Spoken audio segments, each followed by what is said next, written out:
Hello everybody and welcome back to the Fantasy Football Fix YouTube channel where we're lining up ahead of Game Week 35, and first up this week from me is the quick guide video where we'll go through the top captain picks, top 10 predicted point scorers and all that ahead of the upcoming game week as well as the upcoming fixture set for the final few game weeks of the season, with some top teams to target and which assets I think are best to pick from your teams as we head into the final few weeks of the season.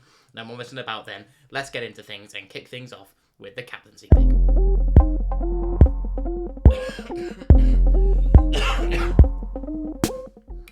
And really, if Erling Haaland is starting this week, then we don't really have too much of a captaincy debate to be had here. Erling Haaland, of course, is first in pretty much every metric you can see. Of course, he's the highest owned as well. He's way ahead of pretty much every other captaincy option you can look at. But there is an argument for Erling Haaland not featuring in Manchester City's game against Leeds in game week 35, and then is when we've got a decision on our hands.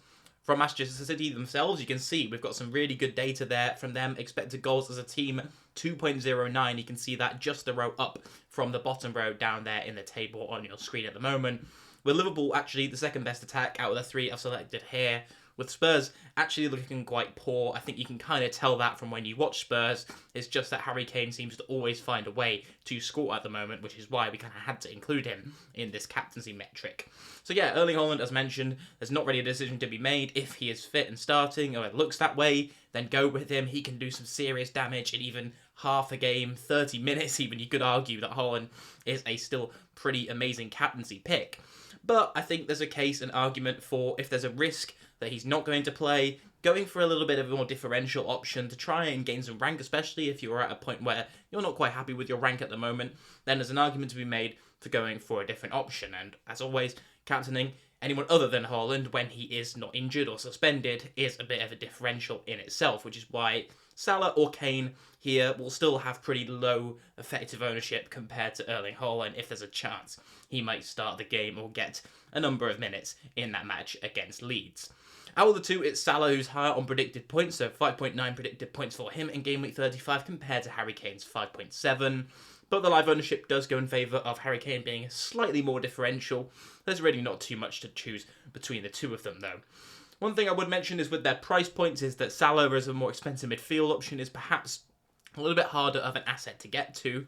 That being said, there are quite a few forward options emerging where Harry Kane is still looking a decent pick, but not many people are on that kind of premium forward at the moment where it's easy to switch across to Harry Kane, whereas most people are downgrading to a cheaper forward option, perhaps a more value striker that we'll talk about, and then you have the funds to go for a more expensive midfielder in Mo Salah if you're looking to ship out one of your five midfielders perhaps. And I think 3-5-2 will probably be one of the most popular, if not the most popular, formations heading into the final few game weeks of the season for that kind of reason.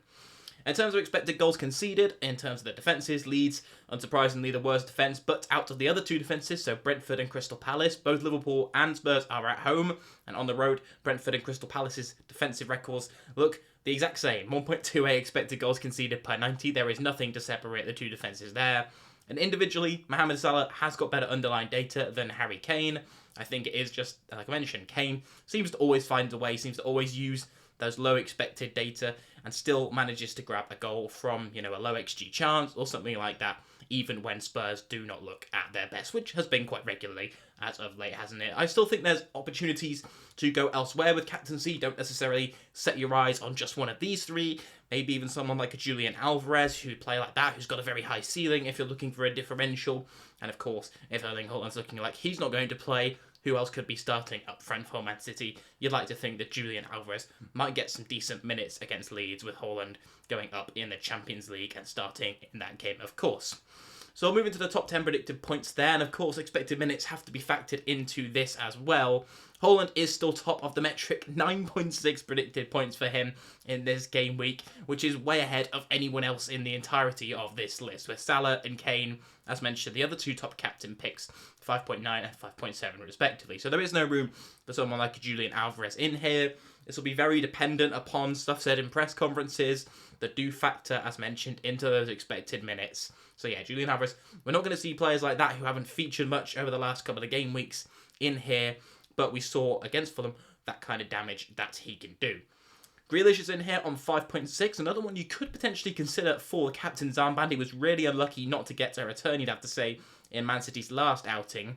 Solly March, and then Heung-min Son, another one in here who could be a little bit more of a differential heading into the final few game weeks. He's looked a lot better recently on the counter-attack, where Spurs will be playing, and a few of the more later games in the season. I think he can be really damaging. He's on set pieces as well, so perhaps if you were going to go Salah and you perhaps can't quite afford him, or to go for a different, other, more differential option, then Heung-min Son could be your man, it seems. 5.1 predicted points in game week 35 for him. We've then got Jason Steele, who continues to provide a great option as a budget keeper at 4.0 million. And then got Estupinian, Phil Foden, who's recently returned from injury and been getting some minutes under his belt, as well as Matoma. So it's going to be interesting to see who starts in the Champions League for Man City, who's going to get the minutes in game week 35, who's going to play the second game of game week 34 even. Of course, with Pep, it's really always up in the air. You can't even trust what he says. He says he's not going to bench players, and he benches them. Don't take too much from Pep's press conferences. Don't always take it with a pinch of salt. Don't put too much emphasis on it.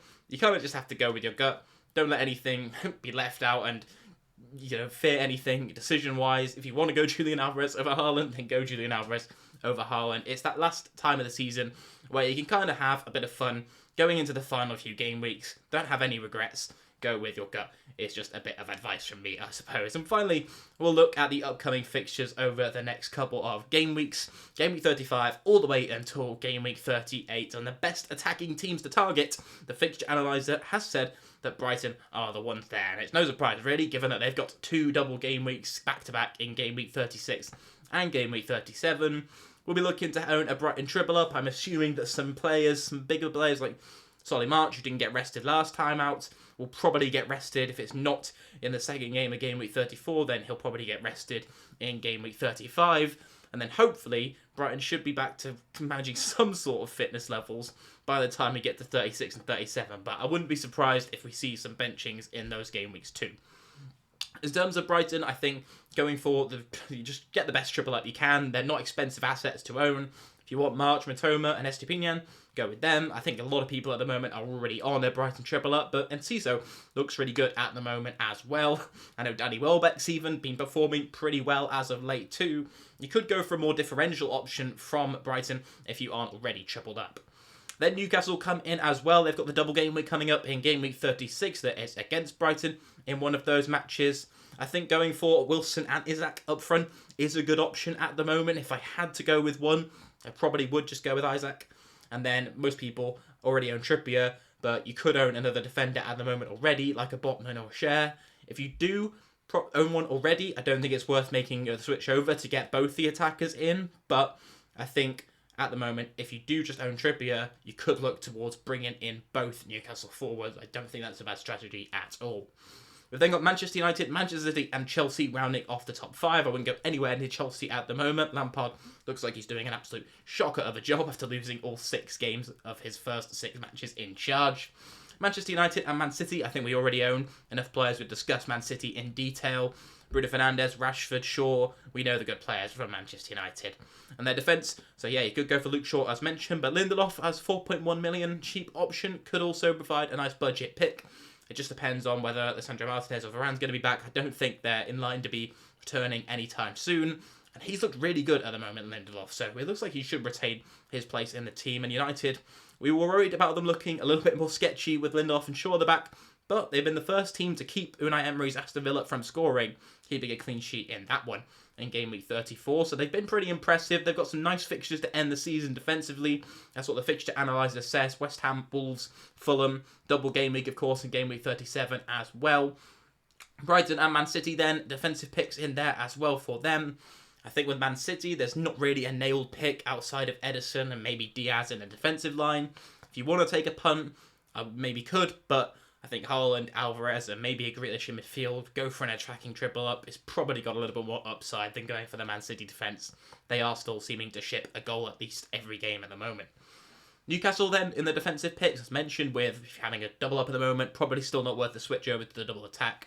And then finally Chelsea, who we said, do not touch. But yeah, that's going to wrap up the quick guide episode for Game Week 35. Let me know what you thought of it down below in the comments. Leave a thumbs up if you did enjoy. And we'll be back for Eddie versus the algorithm tomorrow. So make sure to subscribe if you want to follow along with that series here on the channel. Thank you very much for tuning in, everyone, and I will see you then. Ta-da. Take care.